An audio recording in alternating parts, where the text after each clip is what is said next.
You're doing well. You're making progress. You're hitting goals. You're getting results. But instead of feeling good about it, you feel like a fraud, like you don't deserve it, like you got lucky somehow, like someone's going to figure out that you don't actually know what you're doing. And when they do, it's all going to fall apart. So you downplay your wins. You brush off compliments. You attribute your success to timing or help or anything other than your own capability. And no matter how much you achieve, the feeling doesn't go away. If anything, it gets worse because now the stakes are higher. Now there's more to lose. Now there are more people watching. This is imposter syndrome. And it doesn't care how successful you are, it shows up anyway. So let's talk about why you feel like a fraud even when you're succeeding and what to do about it. The first reason you feel like a fraud is because you're comparing your internal experience to other people's external results. You see other people who look confident, who look like they know what they're doing, who look like they belong. And then you look at yourself and you see the doubt, the uncertainty, the fear, the moments where you didn't know what to do and just guessed. So you think they have it figured out and I don't. I'm faking it. They're not. But here's what you're missing. Everyone feels this way. Everyone has doubt. Everyone has moments where they don't know what they're doing. The difference is you're comparing your internal mess to their external polish. You're comparing how you feel to how they look. And that's not a fair comparison because you don't see their internal experience. You don't see their doubt. You don't see the times they guessed and got lucky. You just see the result. And you assume they felt confident the whole time, but they didn't. They felt the same way you do. They just didn't let it stop them. The second reason you feel like a fraud is because you don't give yourself credit for what you've actually learned. You look at where you are now and think, this isn't that hard. Anyone could do this. But you're only saying that because you already learned how to do it. You already put in the work. You already figured it out. 6 months ago, you didn't know how to do this. A year ago, you would have had no idea where to start.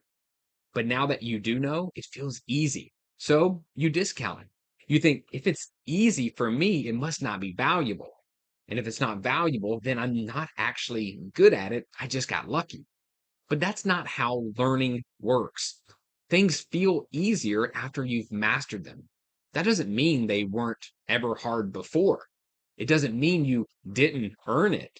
You're just so focused on what you don't know yet that you're ignoring what you've already learned. And the third reason you feel like a fraud is because you're waiting for someone to call you out. You think if I keep doing this, someone's going to realize I don't belong here. Someone's going to see right through me. Someone's going to expose me. So you're constantly on edge, constantly waiting for the other shoe to drop, constantly bracing for the moment when someone says, wait a minute, you're not qualified to do this. But here's the thing, that moment isn't coming because you're not a fraud. You're doing the work. You're getting results. You're showing up. And if you weren't capable, you wouldn't be where you are today. But you've convinced yourself that you're one mistake away from being found out. So you treat every win like it's temporary, like it's borrowed, like it doesn't really belong to you. And that keeps you stuck in this loop. You succeed, but you don't own it. So you don't feel like you earned it. So you feel like a fraud. And the fourth reason you feel like a fraud is because your identity hasn't caught up to your results. You've achieved things, but internally, you still see yourself as the person who hasn't achieved anything yet. So when people treat you like you're successful, it feels wrong. It feels like they're mistaking you for someone else because you don't see yourself that way. And this is the identity gap, the gap between who you are and who you think you are.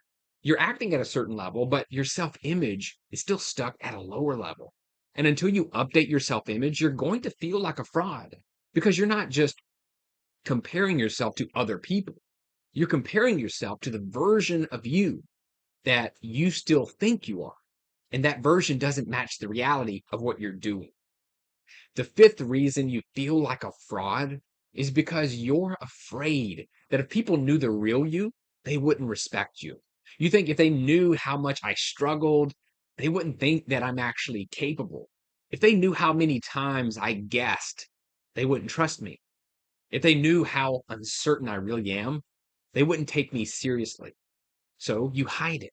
You present the polished version, the confident version, the version that looks like you have it all figured out.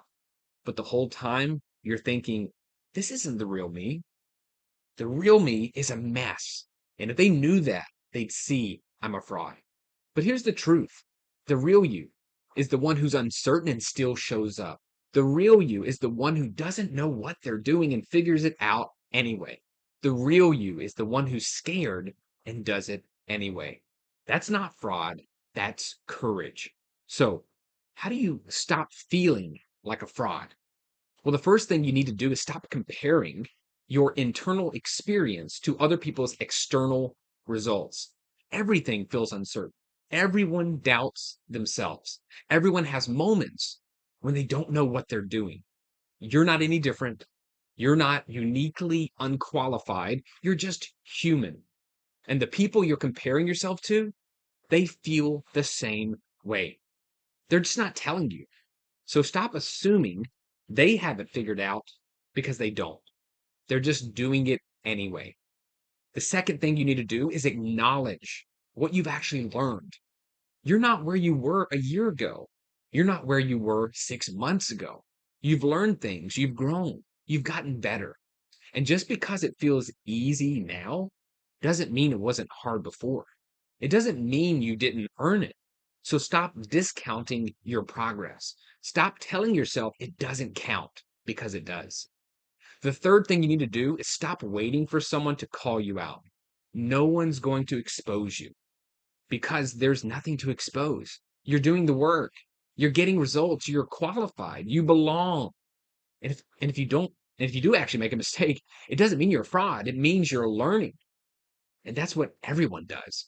So stop treating every win like it's temporary and start owning it because it's yours. You earned it.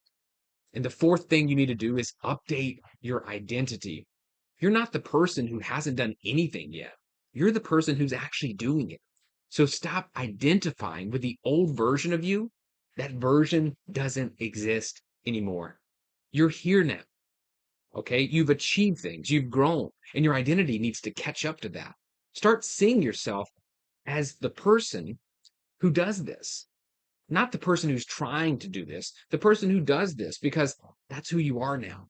And the fifth thing you need to do is accept that uncertainty is part of the process. You're going to feel 100% confident. You're never going to feel that way. You're never going to feel like you have it all figured out. And that's okay because no one does. Not the people you admire, not the people you compare yourself to. No one. Everyone's figuring it out as they go. Everyone's uncertain. Everyone's making it up. And that doesn't make you a fraud. It makes you normal. So stop hiding the uncertainty. Stop pretending that you have it all figured out because let's just be honest about where we are and let's keep moving forward anyway. Here's what I want you to think about. What's one thing you've achieved that you haven't given yourself credit for? Not because it wasn't impressive, but because you told yourself it didn't really count, or that you got lucky, or that anyone could have done it. And then ask yourself, what would it look like to actually own that? To say, yeah, I did that, and I earned it because you did, and you deserve to feel good about it. If this resonates with you, head over to natehooks.com. Link is in the description below. There you'll find links to a free community I've called and created Beyond Overthinking. And if you want to work with me personally, one-on-one, I've got a few options there as well. Either way, thanks for watching. And remember, you're not a fraud. You're just comparing your internal mess to everyone else's external polish. And that's not a fair comparison.